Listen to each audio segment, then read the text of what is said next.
But there are many things that we can do to help ourselves.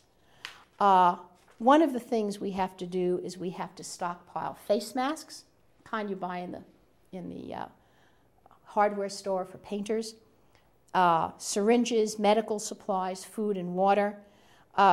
Currently, we do not have in the United States enough ventilators if we would have a pandemic. So it's extremely important that we learn how to deal with large amounts of people becoming ill. So what if we do get a pandemic? What does a country do? And what I'm going to do is end with sort of an economic part. And that is, in ordinary times, economic logic does not dictate pandemic preparedness. We all keep low inventories. We don't want redundancies and reserves. We have lots of offshore drug production because it's cheaper.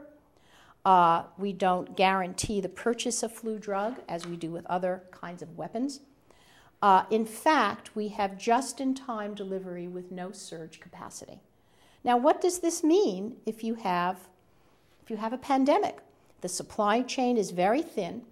Every hospital contains only 30 days of drugs.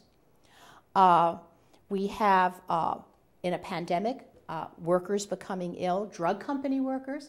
The production of new vaccines and new drugs will become less. And in fact, we'll have borders closed and embargoes. They can't get in. Truck drivers get sick. Things can't be delivered. We then have to say, all right, what do we need to do to deal with this? We need scaled up manufacturing and stockpiling of vaccines and antiviral drugs, as well as antibiotics, because many people die of flu infection by a secondary bacterial infection. So we need antibiotics. There's a pneumococcal vaccine. That is something people should all have. That helps.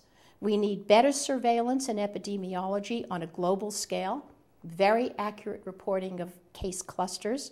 We need actual procedures for drug delivery. And most important, we need quarantine laws, not only here in the United States, but everywhere in the world.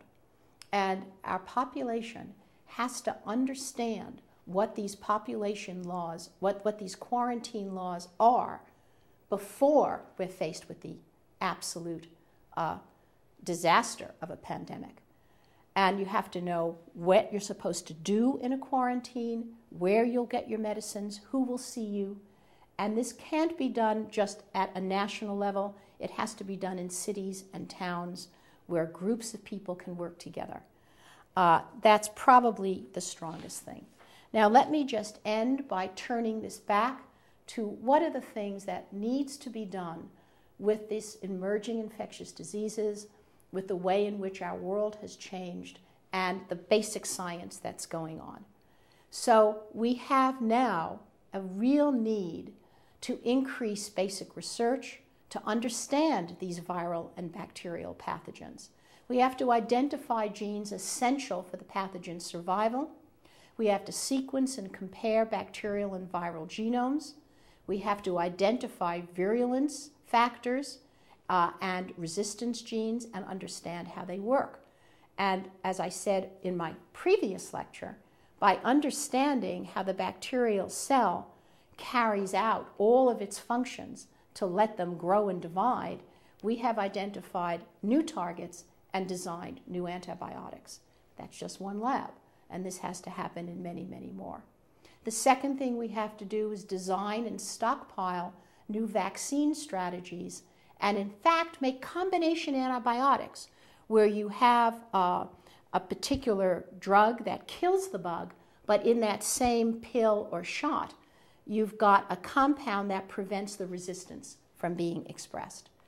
And then finally, for epidemic control, we have to develop techniques for very fast, hours, not days, not like what happened with West Nile, or even the slowness of SARS, which was much better, to identify causative agents.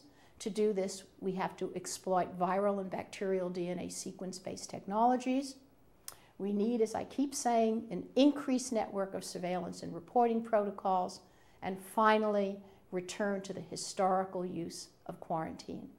If we all work together And if we realize that we are not just independent islands and separate countries, we work together as a global village and help us combat these things. So with that, I'd like to thank you very much.